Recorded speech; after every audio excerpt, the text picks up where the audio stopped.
Welcome to another episode of Beyond the Work, Tales in Multifamily Maintenance. My name is Chris Karamonica and I'm your host. Thank you so much for joining me today. Today, my guest is Freddie Zelaya, Vice President of Facilities for the Horning Company in the greater Washington, D.C. area. Freddie has a unique journey from his political background in his home country of Honduras to becoming a Vice President of Facilities and Maintenance. We talk a lot about the importance of building relationships, trusting your teams, developing your teams. We even take much like Freddie is doing right now, we take a dip into talking about centralization. Freddie and I did work together at wind companies for a short amount of time, and he is a great guest with some great stories to tell. So join me and Freddie as we go beyond the work. Welcome to Beyond the Work, Tales in Multifamily Maintenance. My name is Chris Karamonica. As a 15-plus year veteran in the apartment industry, I have stories to tell, a desire to hear and tell others' stories. As a multiple committee member for NAA, a CAMT advisory board member and a CAMT holder, and a national presenter and educator, I have met and worked with so many great people in our industry at all different levels. This is not going to be a how-to podcast. This is going to be a how did podcast. We are going to explore the how did tales in multifamily maintenance. How did we do it? How did we learn from it? How did we grow? How did we decide not to do it again? Join me as we go beyond the work. Freddie, thank you so much for joining me today on Beyond the Work, Tales in Multifamily Maintenance. Oh, thank you, Chris, for the invitation. So, Freddie, you and I we work in very similar industries, but for my audience, why don't you tell us a little bit about what you're currently doing, and then I want you to go back and talk a little bit about how you got into this business and how you got to where you are today. Okay, awesome. So, some actually exciting news that I'm going to actually share this for the first time. I hadn't even posted in LinkedIn. So I'm a vice president of facilities and maintenance now in the company that I currently work. But when I joined here, I work for a director of facilities. And then, Horning, I was very lucky enough. I'm very proud that I'm working for this company, 62 years in the industry, buildings in the District of Columbia, Maryland, and Virginia as well. Working property management for them now a little bit, I think close to 2 years only, but I feel like I've been with them for quite a long time. It's been quite an experience. Well, that's awesome. Well, congratulations on your promotion. I think that's amazing. There's not enough people with that title in our industry, so congratulations to you on obtaining that in just your 2 short years with Horning. So how'd you get into the business, Freddie? What's your story? So it's actually a very interesting story. I was not as I imagined. There might be a lot of us out there from maintenance that we got into maintenance not because we wake up one day and I'm like, oh, I want to be a maintenance. It might be some, but that was not me. So I'm originally from Honduras. That's my country, and I study in Honduras, business administration, politics as well. And when, I came to the United States, I came here actually to work in politics. I did not came here to work in maintenance at all. Now, in my country, it was a coup, and that's when everything changed from my country, from my perspective. Everything started went south, and I lost my job. I lost the job that I was doing here, and I was forced, to find a different job in a different area. And because of a couple of friends, they pushed me, and they were so man, please come and help me out. We have some apartments that we needed to go and paint, and we need some labor. So, you're going to have a couple dollars that you need right now. So I went. And it's crazy enough, if you remember, actually, this property that I'm going to mention to you, the very first property that I went, It's called Columbia Heights Village Apartments in Washington, D.C., managed by Wing Companies. And that's the very first place, and I start painting that unit. Wow. Like I start, well, not even painting. I actually start like passing the paint to the guys that were actually painting. Yeah, so that's how I get into that's my beginning actually in And the then, industry there. you did say it, you and I across paths at Wing Companies, and you worked your way up from a technician all the way up to a regional maintenance manager when you were with Win, right? With Win, yes. So with Win, I was very fortunate, very lucky. I work with I will tell you right now, like with probably the people that actually shaped my career and teach me, and the whole reason why probably where I am right now, where I am, and the knowledge that I have, and on the experiences is because like people that like James Evan, Mr. Don, Mm-hmm. Neil Hudson, Miss Shawnee Wilcox, all these people, great leaders from Wing Companies that they teach me so much. But yeah, I started at Wing as a maintenance technician slash porter, right? Learning, everything from the business. Then I was promoted from maintenance technician two, because they told me, oh, go and get this certification that's called CFC Universal, for Yeah. EPA. So I went and take the class. I passed it and I became universal. So they put me as a maintenance tech two. Then I started learning a little bit more in HVAC and recovering machines and things like that. So they made me a maintenance tech three. Then the supervisor that we have there, he was let go, and they were like, man, like, yeah, you should apply for the job for a maintenance supervisor. I did, and then I think I started a very successful career in a property like it's like like Columbia Heights Village. That's where I started as a super. And I still to this day, I think like that property is the people there is like shake me, teach me so many stories, so many lessons, so many, emergencies, so many things that you never expect like that they're gonna happen, right?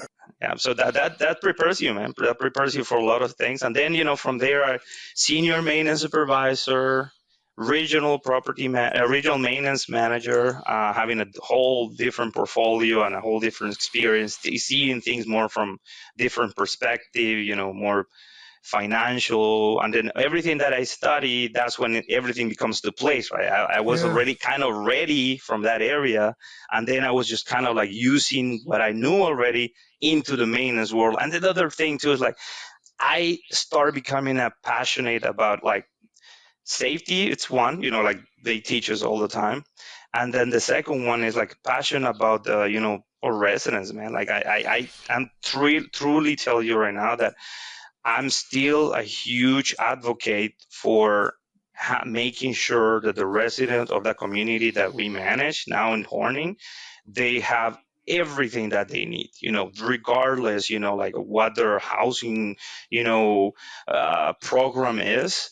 I want, those communities to be good, that they in good standings, that they have like, we meet all the correct like qualifications from inspections from lenders, inspections from the city, every all type of inspections. We just want to be above and beyond. Yep. So, Horning is you said pretty large company at 62 years. What have you been able to bring to the table in your short time to really change the maintenance operations there? Because working for a company, I'm sure that they had systems and processes in place in their first 60 years. And then here comes Freddie with his maintenance background, but also, I think your story is very interesting that you have an administrative and, and you said it, administrative slash political background. So you have a unique perspective. What are some of the things that you've been working on or doing for the last 2 years with Horning that has tapped into maybe some of those previous skills and those things that you never got to really do? Yep. So look, one of the big things is like, first of all, I was not looking for a change. I was very comfortable. I was very good working at Win, and it was a very hard decision for me when I left. However, one of the things that captured me the most was the opportunity to build the department. Mm-hmm. Because like you said, the company was 62 plus years in the business. However, that department was not shaped or built the way that you probably will think. It was, Mm-hmm. we had a lot of things that needed it to be corrected and needed it to to be done better, right? So when this opportunity was presented to me, I felt like it was that time to put a lot of things in practice from the scratch. Like Mm. Win, as you know, is a company that you have a lot of process procedures, things that you have there that you can just go and grab and use them, a lot of tools. It was kind of different experience, with the current company I am. So you have to start to build those things. So I was kind of very excited because of that. So one of the things that I believe, I probably brought to the company is like I start, like investing a lot of time first, knowing the people that we have first, like all the maintenance technicians, all the maintenance supervisors, then I start learning all of the different sites that we have. Like I visit them many of times now, but learning their systems, learning their like kind of schedules that they had in place. I didn't kind of change nothing at the beginning. I was like learning everything, how everything operates. Um, and then the third thing was like when I identify all those things and all those needs, I think like we start building a plan. Like at the moment when I joined, like for example, I didn't. It was like kind of like a director of facilities and one regional maintenance managers, and but the regional maintenance manager was like the other director running around everywhere. So it was not like a structure. So now we have like director of facilities, we have regional maintenance managers, we have guys that we call them senior maintenance managers slash floaters that are kind of like the ones that are helping out when a supervisor goes on vacation, when preventive maintenance is too hard because it's too many units and you only have 2 3 people. Those guys are the ones who go and attack the preventive maintenance. When we have inspires, like that comes to our, instead of hiring like all those vendors, we have kind of our own team that goes there. It's inspired through Inspire, helping out. And you are able to, I'm not saying we don't hire steel vendors, but we hire less, right? Right. Um, so I think like I start understanding the different programs that they have and inspections, and that one of the most important things as well, like I start learning the different agencies, especially in DC, right? The different agencies that we have to report to with reports and inspections, like DCHA, DOB, OAG, DOEE, all of those uh, agencies that we have to report to and be in compliance with. I start not only reporting with them, but I start building relationship with them. Like kind of like talking to them. What do you guys need? They came and visit our sites, kind of like a proactive mode rather than a reactive. Not to wait for them when they come and do our inspection. It's like we were kind of asked them like, hey, come, we want to show the buildings. What do you think we should do better? And then we start incorporating all of those things in our budgets, so we already be ready. Whenever they come, they have a relationship with us. They know we want to be on top of things. So I think that mentality to be proactive is one of the things that's changed the most.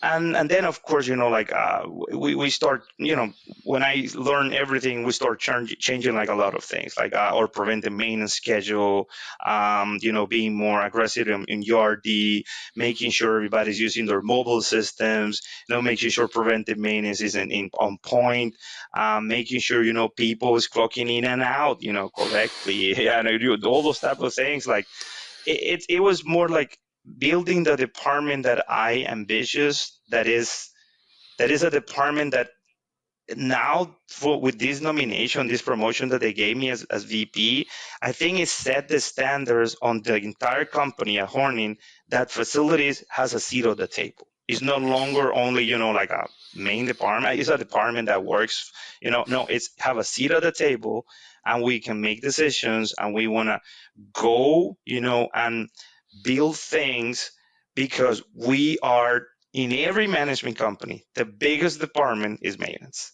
You know Hmm. that the biggest with the biggest budget is maintenance. If maintenance fails, the budget will fails. If Hmm. maintenance is not getting things done proactively, if preventive maintenance is not done correctly, and maintenance is not on point, everything kind of goes south. So that's what, like, I think the leadership here recognized that they wanted it to give a seat at the table to facilities, and then I was just lucky, to be here at the correct time.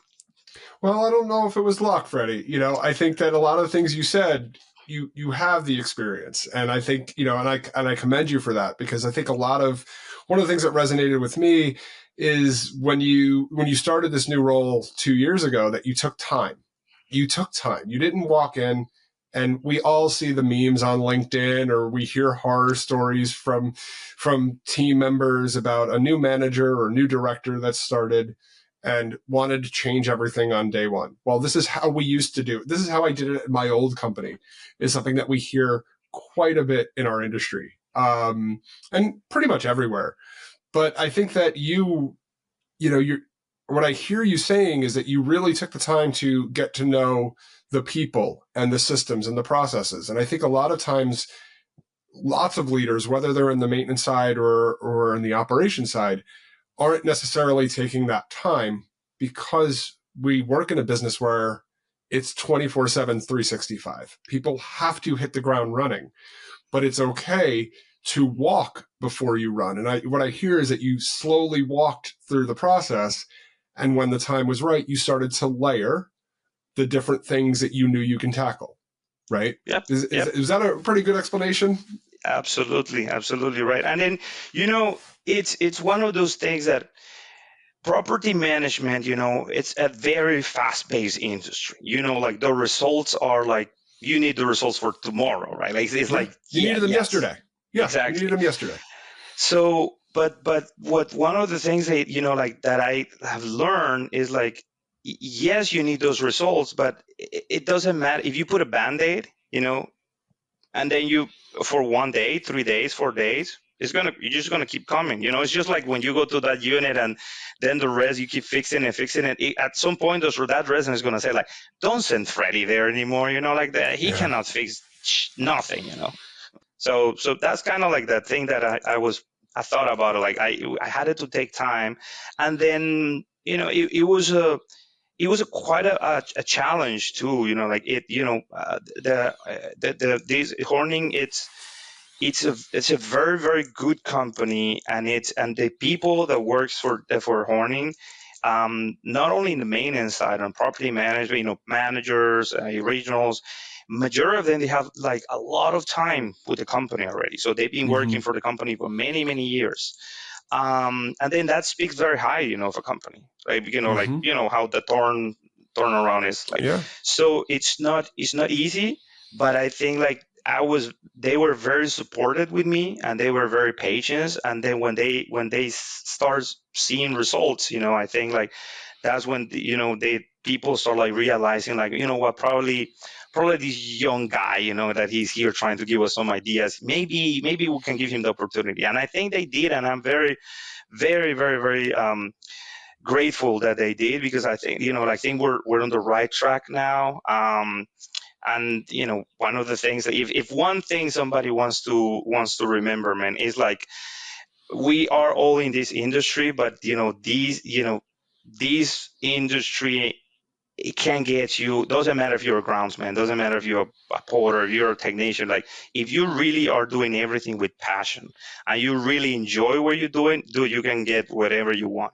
Whatever you want. I remember always. Remember Matt Philpin? Yes. Okay.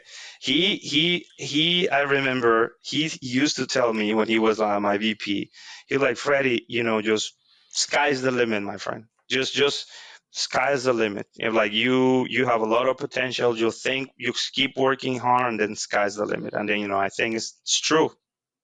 Yeah, and it's we're starting to see a lot more of that in the industry with the maintenance shortages that the entire industry is experiencing, not just our industry, just maintenance professionals in general.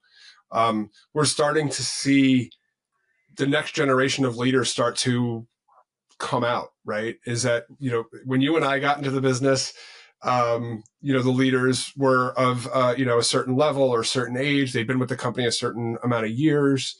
We're starting to see, it's one of the reasons why I do the podcast, is to let our porters, our groundskeepers, our technicians know that if this is something that they want to do, if they want to make this a career, and if they want to keep advancing, there are opportunities. And your story is a fantastic example of that. Is you were at work and somebody asked you if you wanted to help paint some apartments, and a few short years later, you've turned this into a career, and now you're developing all the people that are going to come behind you. And I think that is really, really important. And it's not just me. I'm a servant leader.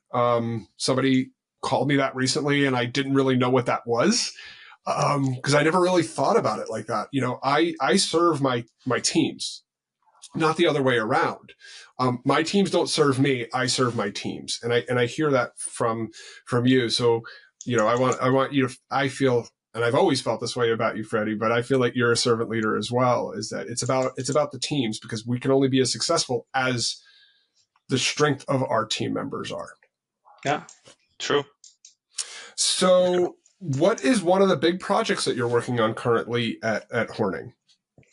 So right now, one of the main things we have, so we're going in different things. Well, we're going into a transition of we have our corporate office. We're in a move, so we're moving. So that's one. That's fun. So that's a very big one. Then the second one, it's we have developed, a 5-year capital project plan that we put it together, the asset manager from the company and myself. But at the same time, the one for this year, the 2025, one of the goals, that we have is like we want to, whatever it was approved by ownership that we have to do in 2025, we are committed to do it, and it's between 15 to 17 million dollars on projects. So it's for the company. It's big, and we are in the right track, I believe. We want to hit them all in the quarters that they're supposed to be hit. The second thing, it's, as is like the entire amount of Inspire's schedules. Yeah. Like it went like from kind of 2 or 3 to 5 to 7, 8, 10 at the same time, like back to back to back, on properties that they wasn't inspected because of COVID, or because of this, or because of that, or like, they keep saying like, no, the software don't work, we're going to reschedule. So now it's in a backlog, and we are paying the consequences, a lot of schedules. So, those type of things, we're working. Another one as well, very big, is that we are trying to, kind of centralize things on for maintenance. We, at Horning, we have one big advantage. Majority of the sites, 98% of the sites, are owned by Horning. So we own the properties and we self-manage, right? We currently only have 2 clients on third party. So third party is kind of not like or big bread and butter. We more focus on the assets that we own, but we do as well. We do third party. But on the ones that we own and the people that works in the ones that we own, we have the facility, and it's easier for us to kind of like do kind of like the same things that the people in the military do, centralize a lot of things. So we're trying to work that way. We have done a couple of things. Like as I was explaining you, like we hire a couple of guys that are fantastic, and they're kind of like our Inspire / preventive maintenance, / floaters, like whatever you want to call them. And when they go out, they help those sites. They help the property managers with if a maintenance supervisor is planning to take vacation because it's a one-man show. That person don't feel stressed anymore that he will go out and then when he comes back, his site's going to be a disaster. We put somebody there in place to cover for him.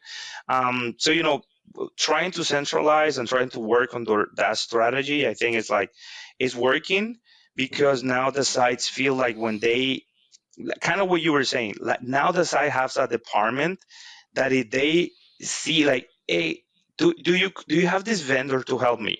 They know that they can call a regional and the regional is there for them.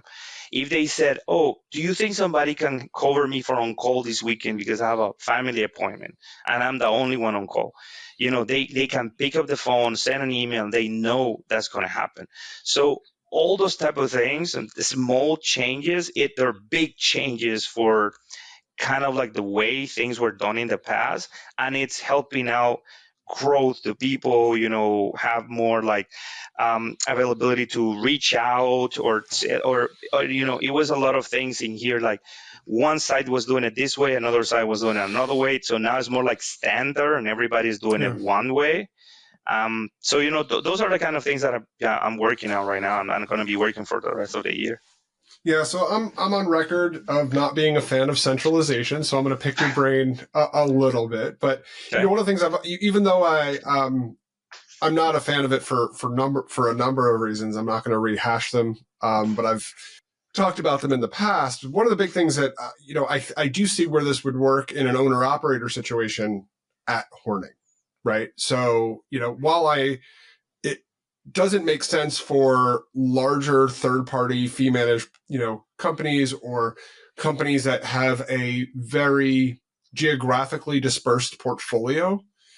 I can see where for an organization like yours, where it's an owner-operator in a more, not saying that, all your properties are 5 minutes away from each other, but they're much more geographically dense than somebody out in the Midwest or even in California.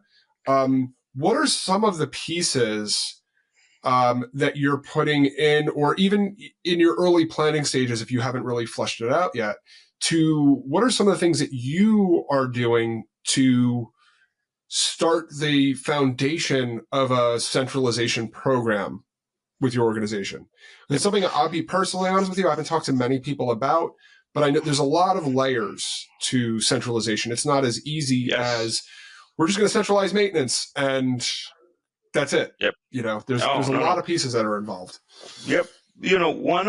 I'll tell you, like, because we're in the very early stages right now, and then you're right about what you said. Like, these work out more easy when the sites are more like close proximity locations than, New York, New Jersey, Philadelphia, like all those. It's harder that way. We're lucky that, majority of our sites are like kind of DMV, like, so that's it.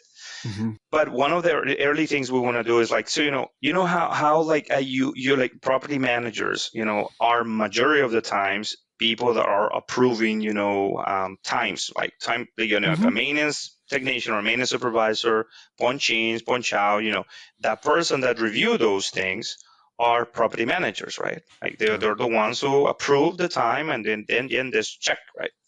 One of the things that have seen, and I've seen it not only where I work now, I've seen it like across other experiences as well, is that you start looking at those overtimes and you're like, oh, 4 or 5 hours, right, on a Saturday, and then you see no explanations. Or when you start asking questions, probably it's too late already, right? It's like that person already been paid because it's already approved.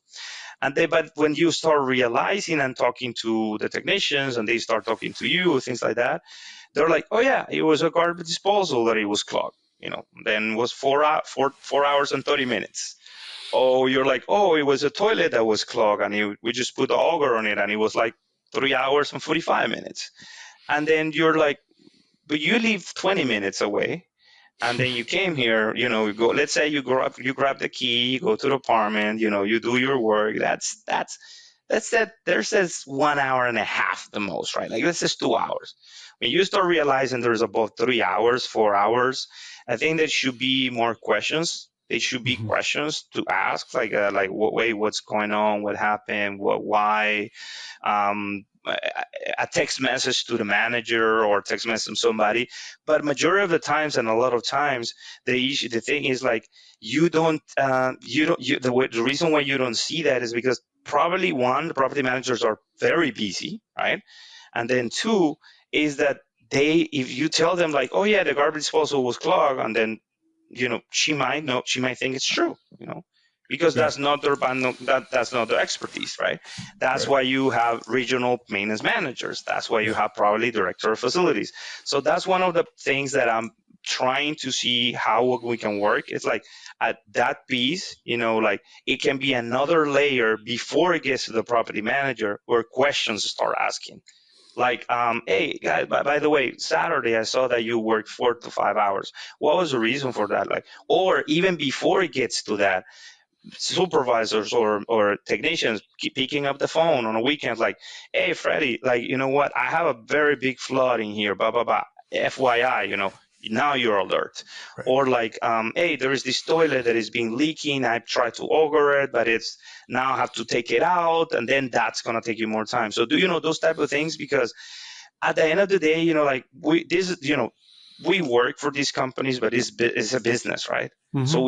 we are the administrators of their resources, and we have to take care of it.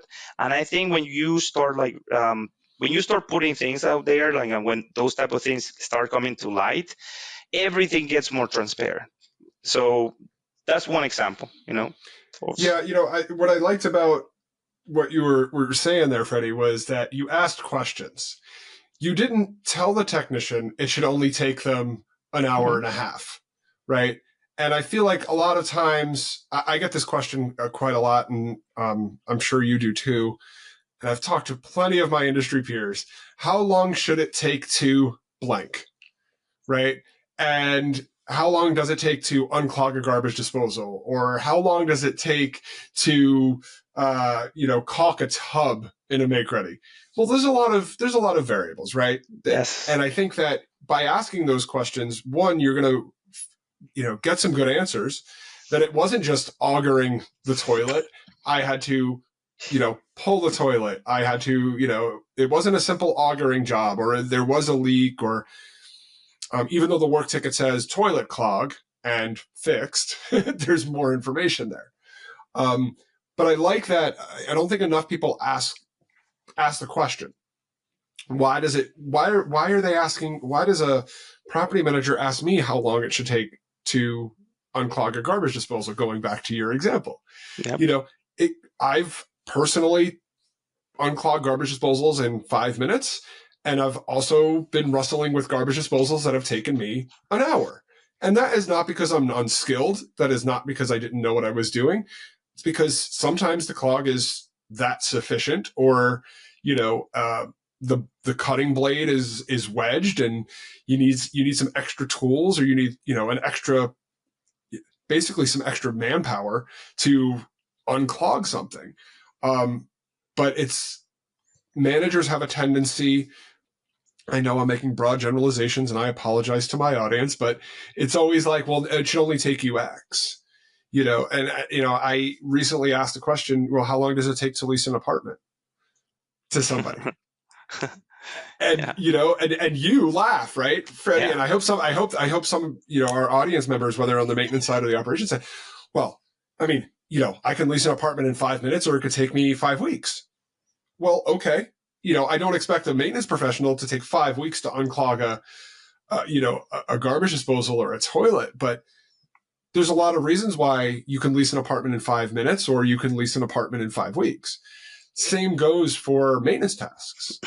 And by asking those questions, one, you're communicating, which you said was really important. It sounds like there was a communication gap that was fixed. And two, you're learning, right? So the manager, whoever's asking the questions, is learning. They're learning what that technician or that supervisor's process is. They're also learning, is there an opportunity for this person to get some additional training or reach out to a specialist? Because based on what I heard, that garbage disposal should have taken you only 10 minutes. but it took you an hour. Maybe Johnny or Jill across the street can come over and they can walk you through because they've been here before and they can do it in 5 minutes or 10 minutes. Does that make sense? Yeah. Look, one of the things is crucial, like what you're saying, with those questions, we not only learn, what's going on in the units, but we also learn what's going on with the systems in the units, right? Yeah. Like imagine, so we have, like, let's go to the same sample as you said, garbage disposal.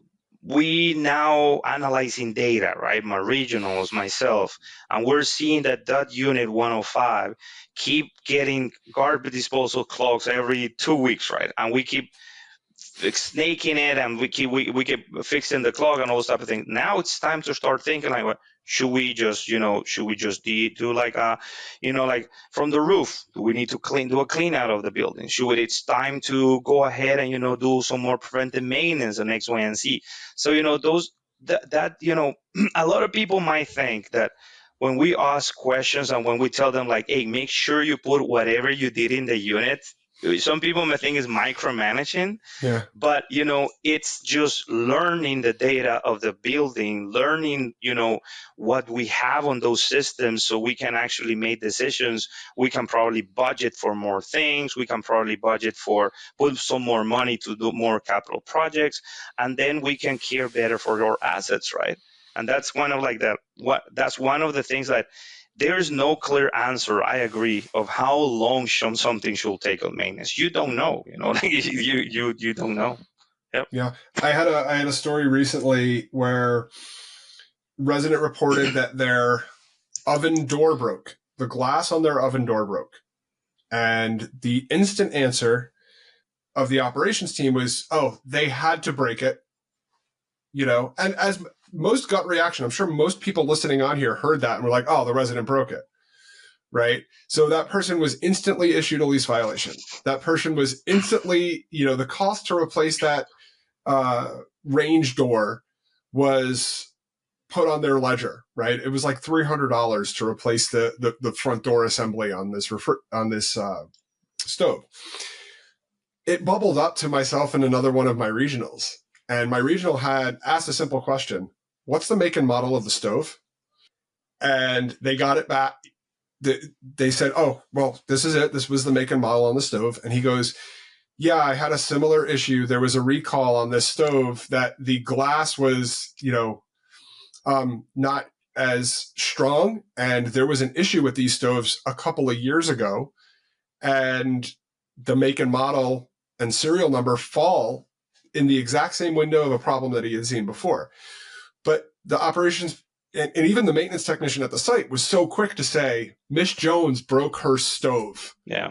Without asking the question of, is this a known issue with this appliance, or is this a known issue that maybe the resident isn't a cause of, which I found really interesting, and it's getting that information, it's getting that data and doing that research as well. It just happened that this maintenance manager that I worked with had a similar experience. But what if he didn't? Then Miss Jones was paying that $300 for something that honestly wasn't really her fault. It was a manufacturer defect, a known manufacturer defect, by the way. So I think it's important to not jump to conclusions, no matter what property you're at, no matter who the resident is. Because going back to your garbage disposal examples, I saw, and the reason I brought up my story is that you did not say it was resident caused, right? So that is always a very very valuable piece of information. Is said resident that's having this recurring clogs, is it a cause of the resident, or is there something deeper here? Is it our lines? Is it the disposal itself that needs to get replaced? Very interesting, and I think that it's something that our my audience experiences every single day, no matter what side of the business you're on. You're experiencing it every single day. So you've had some experience with centralization, or you're dipping your toe in, if you will, into centralization. And I look forward to hearing how that journey goes, because I think it's a buzzword, right now. Lots of people are doing it or trying to do it. Some are being very successful, but it's something that's not for everybody. So, I definitely wish you luck and would love to hear more about your experiences as you go through this process, because it is a huge process. Um, and then your capital projects, Freddie, I wish I could say that I was going to do every single one of my capital projects. That's always my goal when I hit January and February. So I wish you and your team at Horning good luck on that, because capital project management is a special skill. It's not as easy as just calling a couple of vendors. Yes. So as we start to wind down from our time today, is there any questions you have for me, or anything that else you'd like to share with the audience today? No, I think well, as I said at the beginning, thank you a lot, for inviting me. Yeah, I think I will, one of the things that shares especially for if there's any people looking for us here in the district, for example in DC, that is, I feel I imagine like New York. I haven't had the experience working in New York itself, with managed properties there, but the agencies, the different agencies, and the different regulations and the different environment, that we are and under a lot of scrutiny, especially in the district that we have. I think there's some lessons to be learned. I heard there's a lot of people, blaming, the agencies itself, and kind of yeah, that they're too hard on us and things like that. But I think it's just like learning. I will just encourage people to learn them. You know, Yes. we know our systems now. We know our sites. We know our people, and we know we're capable of doing things right. So learn them, right? Let's learn those agencies, and let's give them a chance as well to work with us. It's rather, if for me, it's rather like they're not my rivals, they're my partners, right? I want to Right. be partner. I want to have a partnership with them, because when you have a partnership with them, it's easier, Yeah. you can raise your hand and ask questions, right? Other than just arguing, and then there's no that you will never win, first of all, right? You will only lose. And then second is yeah, there's just money out of your pocket, throw money out of your pocket, and then Yeah. it's like an endless thing. But I think if we start learning them, at least for us at Horning, we have good experiences by partnership with them. I can tell you very, very good and successful stories with DOB, for example, that is, Department Mm-hmm. of Buildings here in DC. They're very hard when you have violations on their units, they're taking care of their residents, but we are as well, so we have learned our system. We have put policies in place, standards in place. We're following up with them with pictures on all the ways that they need it. And I think we've been very successful. And I think the people that are in the DOB, their leadership, we have good relationships with them. And I think that's very helpful. OAG, I remember with OAG in the past, we fail very bad in past experiences. But then when I here at Horning, I think we give it a little bit of different approach, and now we're working with them to the point that we're trying to teach residents that you don't need to pick the phone and call OAG or DOB and all these agencies to report the management company. You just need to pick up the phone to call the Call office. us. Yeah, to call us, to give us the opportunity to make it right, right? And then, I will just encourage, leaders, from maintenance. We doesn't matter, what our titles are. Sometimes, titles are just go on, They're go, just titles. just titles. Go visit your peers, go visit your maintenance supervisor, go have a chat with your maintenance technicians, go walk the sites, go learn from what's going on outside, because I know we have a lot of work and a lot of things and a lot of pressure from different angles. We are stressed and things like that, but so they are, they are as well. So I think that's one of the things that I want to share, that I, I'm from the, I cannot be inside an office all day, right? Every day on the weekend I need to be outside. So, and I love when, when I go out and walk some inspired units, because we need to get ready and the teams are making all the repairs and they already know what they need to do. I still go, I still go and Yeah. walk those units. When we have some 100% unit inspection, when we have due diligence, all those type of things. I always like to have those encounters, not only with my technicians and my supers, but also with the residents. It's funny, how many stories can we share, like about like residents, like things that happen, but how many people as well have marked our lives. I have many people, not only in Columbia Heights Village, in Reston, Virginia, in Vizcaya, Valencia, across here in DC, from Horning Prop, Samuel Kelsey, about that is right. What's crazy? You remember Samuel Kelsey, right? Yes. So the office, I'm seeing Samuel Kelsey right now. Oh, It's wow. right in front. It's right across, right there. That's where amazing. our corporate office is. That's amazing. Yeah. So, Freddie, thank you so much for joining me today. It was a real pleasure having you and hearing some of your stories and your growth and the great things that you're doing in the industry. You're leading by example, and I really appreciate that. I'm glad you were able to join me today for an episode of Beyond the Work and tell your story. And I hopefully a lot of people will take away some really good tidbits from this story today. Oh, thank you, sir. So thank you all for joining me for another episode of Beyond the Work, Tales in Multifamily Maintenance. We'll talk to you next time. Thank you for joining me for this episode.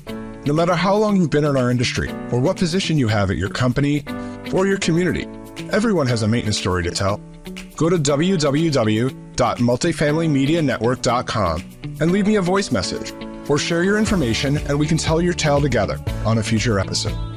Please check out our sponsors and like, subscribe, and follow to this podcast or video, and join the Multifamily Media News Network newsletter for upcoming shows and blogs from me and the other great hosts on our network. Our stories all connect us. See you for the next chapter.